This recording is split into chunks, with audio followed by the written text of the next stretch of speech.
She was toying both with photography and writing. She was sending manuscripts off, and she was also taking pictures. She initially thought she could produce a book of her photographs, and this was, I'd say in the 30s. And I think it was ahead of her time, so to speak. But she was in New York, and she saw a gallery, and they had an exhibition of an amateur photographers. So she went in, and she showed the owner some of her pictures, and he made some suggestions. She went back. She developed many of her pictures and worked on some of these pictures using the gallery owner's suggestions. He, in 1936, did have a showing of her photographs. She was always taking pictures. During the Depression, she worked for the WPA, the Works Progress Administration, and she was a junior publicity agent. And she said she had the title junior because she was a female. She didn't take pictures for the WPA, but while she was traveling around, she was always just taking snapshots, as she called them. And she always saved these snapshots.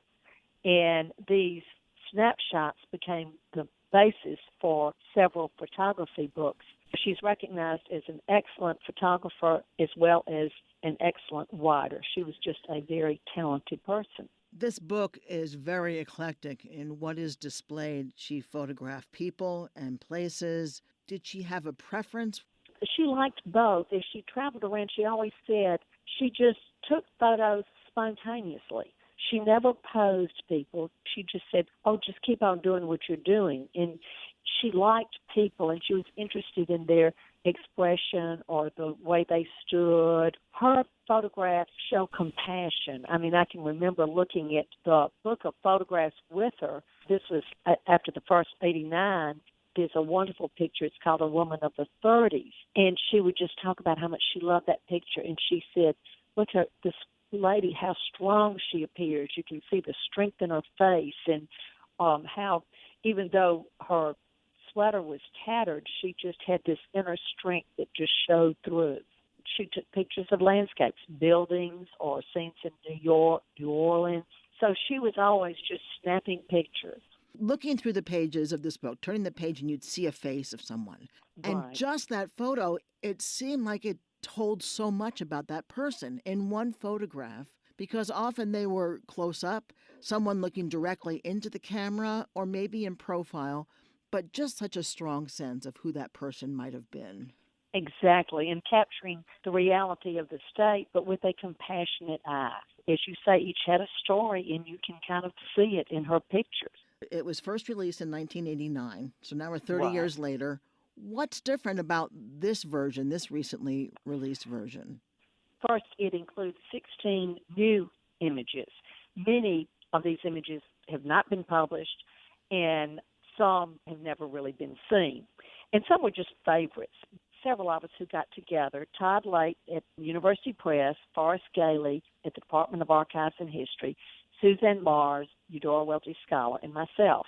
But we found ourselves kind of drawn to these first pictures she exhibited at the Lejeune Gallery in 1936.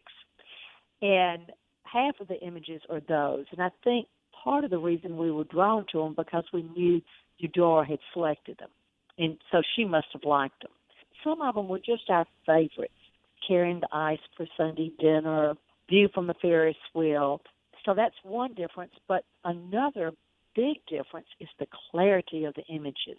In 1989, technology was not where it is today. The images, both in 89 and the most recent edition, were printed and produced from Eudora's original negatives, but the advancement in technology, the clarity and the detail you can see in this new edition is just amazing. Eudora Welty photographs from the University Press. I want to thank you so much for being with us, Mary Alice White, who is Eudora Welty's niece and involved in so many ways of moving her works forward. Thank you so much for being with us. Thank you. I enjoyed visiting with you.